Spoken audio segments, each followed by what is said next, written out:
Guys, গতকাল আমার Jio recharge শেষ হয়ে গেছে এবং এই যে জিও রিচার্জটা শেষ হয়েছে এটা কিন্তু আমার ওই 336 দিনের ভ্যালিডিটিওয়ালা যে প্যাকেজটা সেটা শেষ হয়েছে। অর্থাৎ 1559 টাকার যে প্যাকেজটা ছিল সেটা কিন্তু আমি গত 2 বছর ধরে ইউজ করছিলাম এবং এই এপ্রিলে এসে 2025 সালের এপ্রিলে এসে কিন্তু আমার রিচার্জ শেষ হয়েছে। এবং যখন রিচার্জ শেষ হয়েছে এবং আপনারা সবাই জানেন যে প্রত্যেকটা কোম্পানি দাম বাড়িয়েছে এবং তার সাথে সাথে জিও তাদের দাম বাড়িয়েছে, কিন্তু প্রবলেম হচ্ছে যে আমাদের যে প্যাকেজটা যেটা 1559 টাকা ছিল সেটা কিন্তু বেড়ে 1749 টাকা হয়েছিল এবং তার সাথে কিছু বেনিফিটও দিচ্ছিল এবং 336 দিনের ভ্যালিডিটিও দিচ্ছিল, আনলিমিটেড কলিং দিচ্ছিল, 3000 SMS দিচ্ছিল, যেটা ভালোই ছিল। আমি ভাবলাম যে ঠিক আছে তাহলে এটাই করি। তো যখন আমি ওটা করতে গেলাম, করতে গিয়ে দেখি কি যে আমাদের রিচার্জ প্যাকের যে প্রাইসটা সেটা তো রয়েছেই, বাট তার সাথে যে ডেটা বেনিফিট ছিল সেটা কিন্তু উড়িয়ে দিয়েছে। অর্থাৎ 24 জিবি যে ডেটা ছিল সেটা কিন্তু উড়িয়ে দিয়েছে, সেটা আর পাওয়া যাচ্ছে না।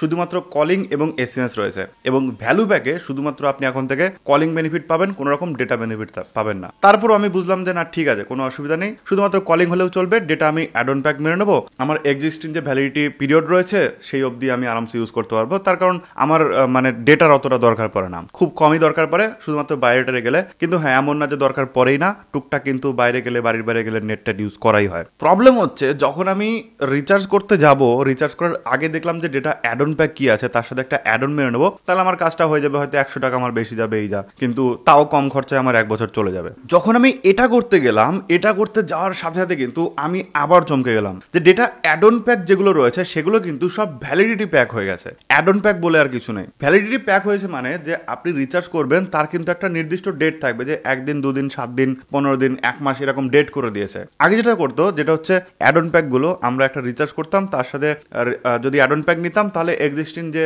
ডেটা বা এক্সপায়ারি ডেট ছিল তার মধ্যে কিন্তু পুরোটাই আমরা ইউজ করতে পারতাম। মানে 1 জিবি রিচার্জ করলেও আমরা 1 বছর রিচার্জ করতে পারতাম যদি আপনার বর্তমান রিচার্জ প্যাকটা 1 বছরের হয়। সো এটা করতে গিয়ে দেখি যে অ্যাড অন প্যাক গুলো রিচার্জ করা যাচ্ছে না। সো আমার তো হয়ে গেল মাথা গরম যে ভাই কোনো দিকে বেনিফিট রাখছে না মানুষের, ভাই কি করবে? 1800-1900 টাকা দিয়ে কেউ কি মানুষ মানে শুধুমাত্র কথা বলার জন্য রিচার্জ করবে? এখন এত সস্তা হয়ে গেছে মানে মানুষের টাকা। সো যার জন্য কি করলাম, আমি মানে পোর্ট করে নেবো, যে আমার আর ভালো লাগছিল না, জিওতে আর থাকবো না, আমি পোর্ট করে নেবো। তো আমি পোর্টের জন্য অ্যাপ্লাই করি, পোর্ট নাম্বার চলে আসে যে এবার বিএসএনএল চলে যাবো। যদি আমি এত টাকা দিয়ে কলিং এর জন্যই রিচার্জ করি তাহলে আমি বিএসএনএল চলে যাবো, বিএসএনএল থেকে আমি কলিং করে নেবো, কোনো অসুবিধা নেই। সে আমার 2G তেই কলিং হয়ে যাক, কোনো অসুবিধা নেই।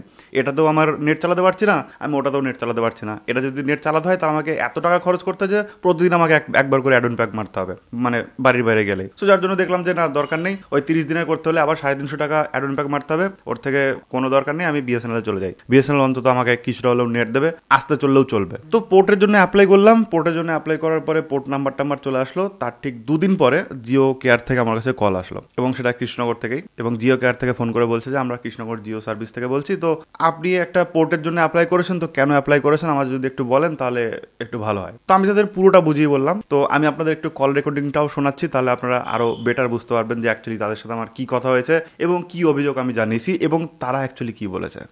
গুড আফটারনুন স্যার, কৃষ্ণনগর জিওর অফিস থেকে বলছিলাম। হ্যাঁ বলুন। বলছেন স্যার এই নাম্বারটা তো অনেকদিন ধরে জিওতে ব্যবহার করছেন স্যার, তার জন্য ধন্যবাদ স্যার। কোনো সমস্যা হয়েছে স্যার? একটা পোর্টের জন্য মেসেজ করেছেন স্যার। ওই আগের রিচার্জ গুলো নেই, এবার অন্য কিছু করতে হবে ওই জন্য। কোন রিচার্জটা স্যার?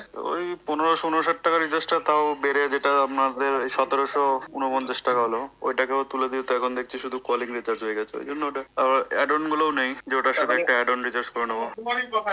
হ্যাঁ, অ্যাড অন গুলো এখন সব ভ্যালিডিটি রিচার্জ হয়ে গেছে। হ্যাঁ ওই জন্যই। আচ্ছা আচ্ছা, না ঠিক আছে, আপনি চাইলে স্যার 189টা আপাতত করতে পারেন। আমরা অ্যাকচুয়ালি অলরেডি কোম্পানিকে জানিয়েছি এটা নিয়ে, ঠিক আছে?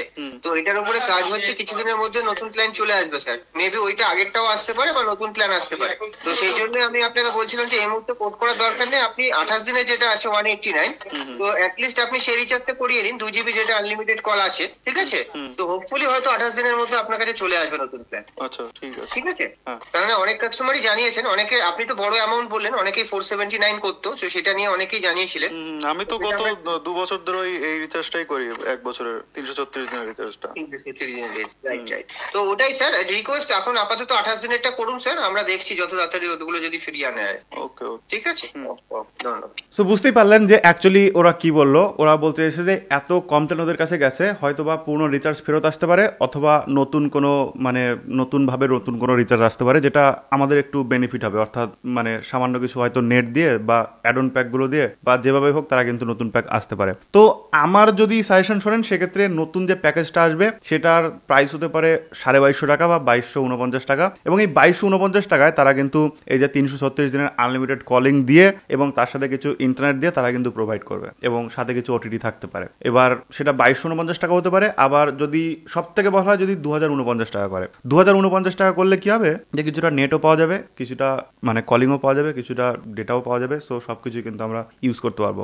যদিও শুধুমাত্র কলিং বেনিফিটের জন্য যে প্ল্যানটা করেছে 1749 টাকা, সেটা 1999 বা 2000 বা 1849 বা 1949 যাই আসুক না কেন সবার জন্য কিন্তু ওটাই বেস্ট হবে। কারণ অনেকের নেট লাগে না, কিন্তু বাড়ির বাইরে গেলে অনেকের নেট দরকার হয় যেরকম আমি, টুকটাক নেট দরকার হয় যেরকম আমি, কলিং সামান্য দরকার হয় যেরকম আমি, SMS একদমই দরকার হয় না যেরকম আমি। সো এরকম কিন্তু অনেকেই রয়েছেন যাদের টুকটাক লাগে আর কি। তো তাদের জন্য তো কিছু একটা ব্যবস্থা করতে হবে। রোজ রোজ তার ওই ভ্যালিডিটি প্যাক 19 টাকা তো রিচার্জ করা সম্ভব না, তারা তো 30 দিনে দেখুন কত হয়ে যাচ্ছে, 600 টাকা হয়ে যাচ্ছে। সো এটা তো পসিবল না। সো যার জন্য আমার মনে হয় কোম্পানিদেরও এই জিনিসটা ভাবা উচিত, এবং যেটা তিনি আমাকে বললো যে নতুন প্যাকেজ আসতে চলেছে, তো যার জন্য আমি আপাতত 1 মাস স্টে করছি জিওতে। যদি 1 মাসের মধ্যে না আসে তাহলে আমি জিও থেকে অন্য কোথাও শিফট হয়ে যাব। সো প্রাইস যেহেতু একই, হয়তো বা একটা রিচার্জ দেখলাম এয়ারটেলে মানে 2250 টাকা, তো এয়ারটেলেও চলে যেতে পারি, অথবা ভোডাফোনে যদি ততদিনে ভালো কোনো রিচার্জ আসে ভোডাফোনেও যেতে পারি। সো আপনারাও দেখে নেবেন, এবং আমি কোথায় যাচ্ছি না যাচ্ছি সেটা কিন্তু অবশ্যই আপনাদের সাথে শেয়ার করবো। তো এই হচ্ছে মোটামুটি আজকের ভিডিও। আশা করি ভিডিও আপনাদের ভালো লেগেছে, ভালোই লেগে থাকে অবশ্যই লাইক করবেন, শেয়ার করে দেবেন আপনার বন্ধুদের সাথে যাতে বিষয়গুলো জানতে পারে, শিখতে পারে। থ্যাংক ইউ সো মাচ ভিডিওটা দেখার জন্য।